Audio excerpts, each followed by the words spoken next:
நம்ம திருப்பரங்குன்றம் அப்படின்னு எடுத்துக்கிட்டோம் அப்படின்னா அந்த தீப தூணா இருக்கட்டும், கீழேயே உச்சிப்பிள்ளையார் கோவில் கிட்ட ஒரு தீப தூண் இருக்கும். அங்க வந்து நமக்கு கல்வெட்டுகள் பொறிக்கப்பட்டிருக்கு. அந்த கல்வெட்டுகள்ல தெளிவா குறிப்பிடப்பட்டிருக்கு இதுதான் தீப தூண் அப்படின்னு சொல்லிட்டு. சில பேர் என்ன சொல்றாங்கன்னா இதை மோட்ச தீபம் அப்படின்னு சொல்றாங்க. இறந்தவர்களுக்காக ஏற்றக்கூடிய தீபம் இந்த இடத்துல இருக்காம். கார்த்திகை வந்து மேல இருக்கக்கூடிய தீபத்தூண்ல தான் ஏத்துவாங்கன்னு சொல்றாங்க. இது ரெண்டும் முரணா இருக்கே சார். இது வந்து நீங்க எப்படி பாக்குறீங்க? ஆமா மேடம், இல்ல கரெக்டான அருமையான கேள்வி இது. ஆக்சுவலா இப்போ கோர்ட்டே என்ன சொன்னாங்க அப்படின்னு கேட்டிங்கன்னா, இப்போ கோர்ட் சொன்னா மேலே ஏற்றலாம்னு சொல்லிட்டு அப்புறம் இவங்க வந்துட்டு அதுக்கு ஸ்டே வாங்கி பர்மிஷன் கொடுக்கல. ஆனால் கோர்ட்டை ஏற்கனவே என்ன சொல்லியிருக்காங்க அப்படின்னு கேட்டிங்கன்னா, கீழே அந்த விநாயகர் கிட்ட இருக்குது பார்த்தீங்களா, நீங்கள் அங்கே தீபம் ஏற்ற சொல்லி தான் கோர்ட் வந்துட்டு உங்களுக்கு உத்தரவு கொடுத்துருக்கு. ஸோ நீங்கள் அங்கே தீபம் ஏற்றினாலே வந்துட்டு அது கார்த்திகை தீபத்துக்கு சமமான ஒன்று தான். ஸோ அங்கே தான் ஏற்றிட்டு இருந்தாங்க. ரொம்ப வருட காலமாக அங்கே ஏற்றிட்டு இருந்தது தான். நான் சொன்னேன், சமீப காலமாக இந்த பிரச்சனை வரத்துக்கு முன்னாடி கீழே தான் ஏற்றிட்டு இருந்தாங்க. இவங்க வந்துட்டு நடுவில் எங்களோட உரிமை தானே, இது உரிமையை கேட்குறாங்க.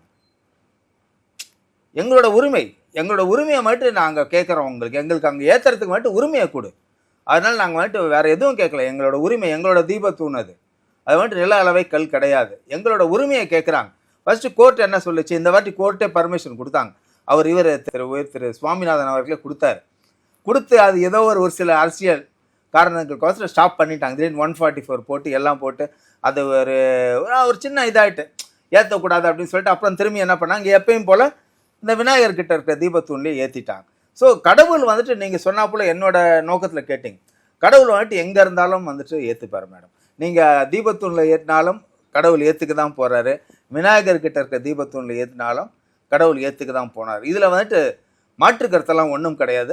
ஆனால் என்னோட உரிமையை நான் ஏன் விட்டு கொடுக்கணும்? நான் கடவுள் ஒன்று தான். கடவுள் எங்கே ஏற்றினாலும் ஒத்துப்பார். நான் என்னோட வீட்டில் நான் தீபம் ஏற்றினா கூட கடவுளை ஏற்றுக்கொள்வார். இதில் மாற்று கருத்து கிடையாது. என்னோட உரிமையை நான் ஏன் விட்டு கொடுக்க வேண்டும்? என்னோட உரிமையை என்னோட தீபத்தூணில் ஏற்றுது, அது நிலக்கல்லாவே கூட இருக்கட்டும் மேடம், என்னோட உரிமை.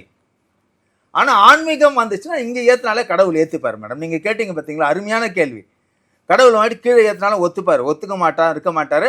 நமக்கு பலன் கிடைக்காம இருக்காது கண்டிப்பாக. ஆனால் நான் ஏன் என்னோட உரிமையை விட்டு கொடுக்கணும்? ஒளிதான் கடவுள், கரெக்டா? தீப ஒளிதான் கடவுள்.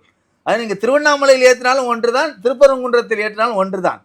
இது வந்துட்டு ஆன்மீகத்துக்கு சரிப்பட்டு வரும், உரிமைக்கு சரிப்பட்டு வராது. உரிமை என்பது எங்களது உரிமை அது. ஸோ அதில் ஏற்றணும். அதில்